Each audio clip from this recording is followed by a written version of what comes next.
Digimon just got a multiverse Avengers Endgame type story straight from the original series director, explaining how every Digimon anime connects. If you ever wondered why Tri felt off, or how the ending of Last Evolution Kizuna could possibly connect to the 02 epilogue, Hiroyuki Kakudo has given us his answer through something called Digimon Adventure 13+. In 2025, Toei shared the 3-minute short Digimon Adventure Beyond, a 25th anniversary animation project directed by Kakudo that showed adult versions of Tai, Matt, Davis, Mimi on a brand new adventure. Millions watched that short, and plenty of us wondered, where's the rest? Shortly after its release, Kakudo promised that more was coming directly from him, and now it's here. Renamed Digimon Adventure 13+, we have context for everything we saw in Beyond and more. This is Kakudo's sometimes cool, sometimes messy explanation for the Digimon Multiverse. The first half of this video will be me going over the story, and in part 2 I'll share my opinion as a lifelong Digimon fan, and as someone who has worked in creative industries on long-running fiction IP.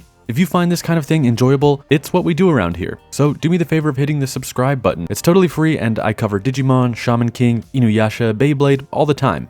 The 13+ synopsis. Part 1. In the 2010s, there are more Digidestined than ever. Each year, the number of chosen children, now referred to as partner humans since these kids are growing up, doubles. The kids we know, like Taichi's crew and the 02 cast, they all mentor new partner humans and protect them from the threat of Dark Tower Digimon, sort of mindless, soulless Digimon created from black gears and dark towers that we don't need to feel bad about destroying. Rui Owada, the new kid from 2023's 02 sequel movie The Beginning, re-enters the story, though he has some form of amnesia. The 02 kids kind of know him, but don't exactly recall how. His arrival and amnesia marks the beginning of some split timeline multiverse shenanigans. Ken has some memories of fighting alongside another Digimon tamer, Ryo, prior to the events of 02. Izzy starts to remember Manoa Bellucci from Kizuna. Maki, Meiko, and a comatose Nishijima from Digimon Adventure Tri all re-enter the picture, though their memories are vague and altered. They lack Digimon of their own, but feel some connection to Tai and the gang.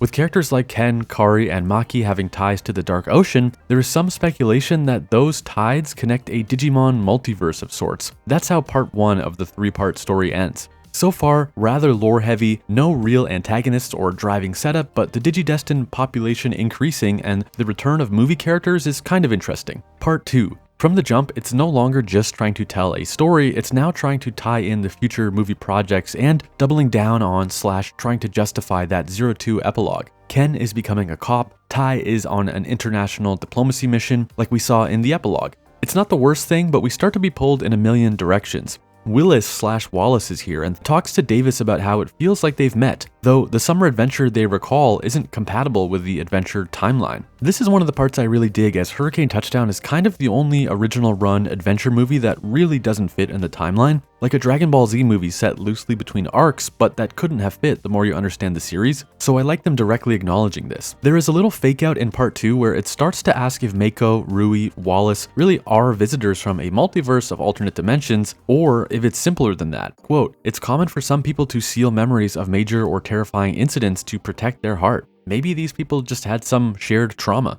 Armor evolution is back in a big way through this story, as it's a fairly achievable evolution type for the newer chosen children. Davis and friends lead the A-Team, a group of young partner humans and Digimon who fight off Dark Tower Digimon with their armor-evolved monsters. That action sounds cool, it matches what we saw in the short, but yet, as of part 2, other than mindless Dark Tower Digimon, we still do not know who or what we are fighting. Who's the antagonist? These enemies are basically Power Rangers putties, but lacking a Rita Repulsa, a Lord Zed, an Ivan Ooze. Okay, are you still with me? Part 3 is where the multiverse shenanigans really pop off in full. Not just the apparent multiverse of adventure TV anime, Tri, Kizuna, and beyond, but also other Digimon series and products. Just wait. There is a siege on the Digidestined partner human sanctuary inside the digital world. Dark Tower Digimon are pouring out of an old European-inspired castle and are attacking the good guys' base. Monsters like Metal Greymon and Pyuldramon are fighting off waves of enemies when suddenly a train pulls up. 6 kids leap out, but they turn into Digimon. They're humans and Digimon. They're from the world of Digimon Frontier. Next, Cross Wars kids show up with Taiki and the lads wanting to repay the favor, a cheeky acknowledgement of the fact that Cross Wars Season 3 already had a Digimon Heroes Multiverse crossover, which I reviewed on this channel, link in the description. Tamers get some representation, Savers, Appmon, Ghost Game, even Beat Break characters show up, despite the fact Beat Break hadn't started when the Adventure Beyond short released in 2025. Tomoro and Gekomon were sort of retrofitted into this new version of the story. Here, it's explained that every other Digimon series is a world of TV anime. Even Adventure 2020, the reboot, gets representation with younger versions of the OG crew helping in the battle. Believe it or not, the 3D movie X Evolution is represented. I have to imagine this is due to the fact Kakudo directed that sometimes forgotten film. There is a bit that I don't hate where Rui Owada, who might be the closest thing this story has to a main character, is having an existential discussion with a Wizardmon. The Wizardmon says you, Rui, seem troubled over which world you belong to, but when viewed from a distance, there isn't much of a difference. You are who you are, and you are here right now. That is what is important. This is kind of a nice direction for a multiverse plus amnesia story to take. It doesn't matter who you were in the past, what matters is who you are now and what you're going to do. We get one neat payoff for a 26-year-old Chekhov's explosion type situation. Remember that old castle in the Imperial Dramon evolution sequence that would blow up over and over? That castle is here in the new story, and Imperial Dramon finally blows it up outside the evolution animation, revealing the villainous Daemon inside. This Daemon and Dagomon from the Dark Ocean, who another strike team are fighting, they are, I guess, the villains of Beyond 13+, although they do not have any real dialogue, motivations, or plans, so it's just as likely they are simply nostalgia cronies, bigger putties, or goons. We destroy Daemon and Dagomon, and the Tamers from the other anime all peace out. There is something resembling a twist where Rui remembers the events of 02 the beginning, then remembers that those events weren't real. Something even more horrible than what we saw in that film apparently happened to his parents, and Ukomon kind of brainwashed Rui, overwrote his memories to hide the horrible truth. Ukomon played the villain so that Rui could grow up not knowing what really happened to his parents. But now the truth is out there. A group of Rui and Manoa and possibly Maki from Tri leave for the digital world looking for their lost partners. Mako and Willis may have joined, but it's not perfectly clear in the summary translation I read, and I may have missed that. If they didn't, they really should have. Before he goes, Rui tells TK that he liked his stories, that they teach a good lesson about how humans and Digimon can coexist, and says he wishes more people could hear those stories. That is what inspires TK to write a book, and that's basically the end. Tying it to the 02 epilogue where TK is a novelist, and doing a little meta thing where Rui recommends a book about the adventure, just as we are finishing a book about that adventure. At the end, Kakudo provides a little commentary about the alternate title, 13+, which was his original title before Toei asked him to change it to Beyond for the short animation. Quote, in addition to the story setting being the year 2013, by number of story worlds, there is Adventure and 02, Tamers, Frontier, Savers, Cross Wars, Appmon, 2020 Remake, Ghost Game, Beat Break, Tri, Last Evolution, 02 The Beginning, and X Evolution, hence 13+. So that's some interesting context in the name change from Beyond to 13+, even if I have mixed feelings on his categorization. My thoughts on the new story. First, I must acknowledge that what I read was an English language summary, courtesy of WithTheWill. It was a highly detailed one, but not a one-to-one translation, which they themselves were quick to admit. As such, there's always a chance things were left out, lost in translation, and I can't comment on the prose of 13+ at all. Maybe the Japanese text is S-tier poetry, but I couldn't tell you. I also want to say this is a critique of the work, not the person, not of Hiroyuki Kakudo. I mean no disrespect to Kakudo the individual, who contributed greatly on making Digimon the wonderful series that we love. Having said that, I have so many issues with Beyond 13+. They've got nothing to do with the timeline, the pre-established lore, plot holes, the epilogue, or anything of that nature. I believe this story is a train wreck, an unforced error, and a cautionary tale about the need to have things your way, and possibly even of listening too intently to a vocal minority in your audience. I think some, not all, Digimon fans were very loud about the story inconsistencies across the adventure films, screaming out for an answer. Kakudo heard and responded, but in doing so, kind of forgot to tell a story. Now that we've seen Kakudo's vision through this web novella, I think I get why Toei did not want more than 3 minutes of this. I'm going to make a few assumptions throughout this video, and I'll do my best to make it clear that these are educated assumptions, not statements of fact. I don't know the inner workings of that company or the inner feelings of the creatives across the many Digimon series. Kakudo's adventure future. For years, since 02 The Beginning released, and even before that, Kakudo has been talking about his vision for the dark future of the adventure universe in the 2010s and onwards. He shared his belief that the annual doubling of Digimon and partner humans would result in war, famine, reconsideration of religious norms and values. When I first learned this was where his head was at, I personally thought it was interesting, if not a little dark and out of place for the Adventure universe, like the Pokemon Red, Blue fan theories about a world war and whatnot. Interesting, but tonally off. Here and Beyond /13+, when finally given his chance to tell that story he's been teasing about coexisting through periods of instability and resource scarcity, 13 failed to say anything meaningful about famine, war, tolerance, and was too busy trying to rationalize and connect projects that didn't need explanations. I can't help but feel like 13 Plus blew it. There are no real antagonists in Beyond 13. There are the Dark Tower Digimon, aka the Power Ranger Putties, and there are returning threats with Daemon and Dagomon in Part 3, but it is not clear if they are the Rita and Zed, or if they are just bigger putties/monsters. There's no race against the clock, no moral dilemma for Taichi, Davis, Rui, or any character really. Just action figures smashing into each other and young adults with amnesia who can't remember where they came from, sort of suggesting to the audience that it's okay to forget about the movies they came from. Even before the multiverse explosion of Part 3, which brought in Frontier, Appmon, etc., there are just too many characters. If you thought 02 was juggling too many kids with the second-gen crew and the upperclassmen, you ain't seen nothing. If you wondered why future movies decided to focus on a select few characters, like Adventure Try cutting the 02 kids, Kizuna focusing its 90-minute run on Taichi and Yamato, this is what those projects were trying to avoid. You can be upset that those projects did not give Joe or Yoli hero moments, and I can't fault you for wanting to see your favorite characters shine. But here, you only sort of get the hero moment for everyone thing when we read about Cody's Digimon firing off a blast, or Mimi's Digimon kicking butt, or Hiro Amanokawa from Ghost Game saving the day. But there's nothing where, character X saved character Y because of their unique ability or trait that is exclusive to them.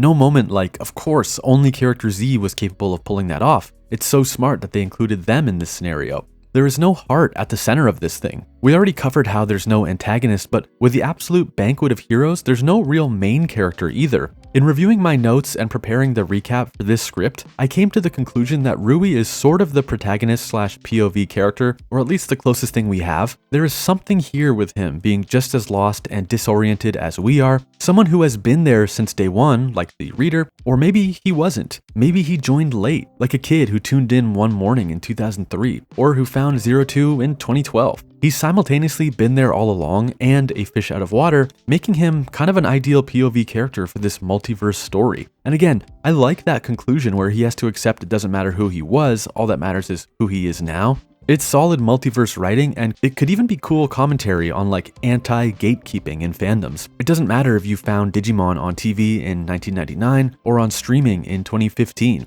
If you call him Koshiro or if you call him Izzy, no matter where you're from or when you joined, you're part of the team, part of the community. I like that a lot, but I don't actually think it was in the text, or if it was not clear. It might be me suggesting that's how it should be read. In a hypothetical where I was his editor, that's what I would ask Kakudo to focus on in a second draft. Some of the best writing advice I've ever gotten is when they go big, we go small. Tell personal, human stories. You can do the big explosions and the multiverse shenanigans if there is a beating heart at the center. It's everything everywhere all at once. People say that film is a complex multiverse movie. It's really just a story about an immigrant mother trying to understand her struggling daughter. At its core, it's very simple. So in my analysis, my interpretation, Kakudo does believe Rui is the key, and I actually agree with him, but I don't think he used the key to unlock or reveal anything. The multiverse of sadness. I actually don't mind hearing Kakudo trying to connect the various adventure animation projects that span a quarter of a century, though I do have my issues with how he tackled Try and The Beginning. More on that soon. What I really did not care for at all was Beyond 13's attempt to shoehorn in Frontier, Ghost Game, Beat Break, etc. We now understand why the various goggles appear at the end of Beyond at least, but 1. I don't believe anyone was really expecting a multi-series crossover from the Adventure 25th anniversary short. That may have been why Toei said thanks no thanks. 2. I don't think every Digimon series ever needed to exist in the same universe. Beat Break, Appmon, Savers are all perfectly standalone stories, and while Kakudo contributed storyboards and directed a few episodes of shows like Frontier and Ghost Game, these are not his worlds. As a result, their inclusion makes this whole thing kind of feel like weird fanfiction. 3. I can't help but feel like, intentionally or not, These other worlds felt less than, constantly being referred to as worlds of TV animation. Like, Adventure is meant to be real, and everything that came after is just a product. I never thought I'd be defending Ghost Game in 2026, but Digimon Ghost Game is some kid's Digimon Adventure. Somebody loves Ghost Game. 13 Plus approaches those series like footnotes in the story of adventure. Of course, you could argue, well, it's an adventure sequel story. Obviously, it prioritizes adventure. And to that, I'd respond, then don't include the other series. 4. Don't include them, especially when we already had a very solid crossover/multiverse story via Cross Wars, which benefited from actually being an animated product with voice actors and music that didn't get lost in the sauce trying to make it all make sense. Fixing adventure. In my opinion, this entire project is built on the flawed premise that a fixing of the timeline was even necessary. I don't believe we needed to tap into dark ocean, dark matter, quantum theory, and string vibration to explain Agumon's absence in Zero to the Beginning and his return in the Zero 2 epilogue, or any elements of those stories that kept fans curious and theorizing online for years. In my opinion, many of the timeline inconsistencies are a little overblown, and a bunch can be explained through discussion and theorizing. I genuinely think I figured out how Kizuna and Zero 2 are compatible, at least to me, in my Kizuna Ending Explained video from 5 or so years ago. I personally haven't given much thought into Rui's place in the adventure canon, but I am certain the answer shouldn't be that his entire movie was a hallucination. I'm kind of upset for the creatives on Zero to the Beginning in particular, but also Kizuna and Try. Keep in mind, I don't even think Zero to the Beginning is a very good movie, and I took some heat for criticizing it at launch. I'm also of the belief that half of Try is just okay to good, while the other half is straight up fine to bad. So when I say that I'm upset for the Zero to the Beginning writers and Kizuna and Try writers, it's not because I blindly love those movies, it's the minimizing of that creative work here. Trying to say that Zero to the Beginning was a collective hallucination is an insult to the team behind that film and to the audience who spent money to go out and see it. Making Maki, Manoa, Mako, and the other characters who appeared outside the first 2 seasons multiverse characters is another knock on the writers and the fans of those characters, at least in my point of view. This is going to sound like a joke to hardcore Digimon fans who hate Try, but some people like Mako. I have people in my real life who love that character. Kakudo's 13 Plus is weirdly interested in Rui, which I don't mind, and even stated previously is arguably the closest thing we have to a story center. But trying to tell us that Rui's first and only on-screen adventure was all a lie makes my eyes roll. There had to be a simpler, grounded way to connect all this, if you needed to connect it at all. I respect the curiosity of some Digimon fans, but I don't know if I fully understand the need for answers. Maybe it's the Twin Peaks Alan Wake fan in me talking, call it cope, but I can live with not knowing exactly how it all connects flawlessly, especially with the real-world awareness that different creatives brought different visions to the IP across a quarter of a century. They're different projects. I know fans want a creative visionary for Digimon like an Akira Toriyama or a Eiichiro Oda, a Hideo Kojima or a David Lynch, but Digimon never had one. Akiyoshi Hongo is not a real guy, it's a portmanteau of names of 3 Bandai staffers from the 1990s. Digimon was made by committee from day one, and Kakudo, while in an important creative role back in 1999, never held the one truth about Digimon Adventure, or Digimon for that matter. Mark from WithTheWill correctly stated that the Adventure 99 creatives fought all the time, and I genuinely believe that in collaboration and compromise is how they landed on something special. I've been the guy in a creative argument who was convinced I was right, that I knew best for the project, whether it was in bands debating how a song should go, or writing quests for video games. But in hindsight, I can look back now and be like, wow, I was wrong. I convinced myself my vision was the truth, and that thing is actually so much better now with that other person's contributions. Mark also had an excellent opinion on 13 Plus, quote, "It feels almost like going over grievances. When working on a brand like this requires collaboration and not always getting what you want." I think he nailed it. As a creative, I feel there is a stink, a stubbornness to 13 Plus that just doesn't sit right with me. I think it's a petty project. It's like Kakudo's parent or guardian let some other kids play with his toys, and with 13 Plus he's taking them back, ripping them out of the hands of the other kids. Except those toys, Taichi, Agumon, Davis, they weren't even his toys, they were lent out to him. They're the daycare's toys. The daycare is Toei, or Bandai in this analogy. And worse even still, it's not just his toys he's taken. On the other side of the playground, some kid is playing with Frontier action figures and Ghost Game plushies and Appmon blocks. 13 Plus walked up to them and said, "No, those are mine too." You have to share your toys is what I'm trying to say. Instead of telling his story, bridging the gap between the end of Zero 2 and the epilogue, Covering the 2000s, 2010s, 2020s, Kakudo tried to write a Hyrule Historia, like a Zelda timeline for Digimon Adventure. And even more than that, the final act of 13 Plus tried to be not just the Zelda timeline, but the Nintendo timeline of Digimon, messily trying to explain how Zelda and Pikmin and Game & Watch all fit in the same universe, how all the Digimon series he did not create are meant to connect. Super Smash Bros. This is not. Overall thoughts, this is probably one of my more polarizing videos on top of being one of my longer videos. And if you made it this far, I am genuinely thankful. I want to reiterate, if you liked 13 Plus, I'm very happy for you. I pointed out some things I enjoyed from it too. The short animation from 2025 ruled. There was something there with Rui that I liked a lot, and some of the multiverse fan service did work for me, like the Hurricane touchdown discussion and Imperial Dramon's castle explosion. I'm also sad to critique this as a novella/text-based story. As someone who writes fiction, I believe a Monster Tamer story can work through the text-only medium. Self-promotion of Dot Monster aside, I thought the 2023 web novel Digimon Seekers was kind of sick. I also read the 2022 novelization of Mamoru Hosoda's Bell and thought that worked, but with this story bouncing around over dozens of characters, not letting anyone shine, having no real antagonist, and only describing battles as good guys blasting waves of bad guys, this does not help the more Monster Tamer books please movement. Though again, I must disclose I did not read the original Japanese novella. My Japanese comprehension is on the level of a 3 or 4-year-old.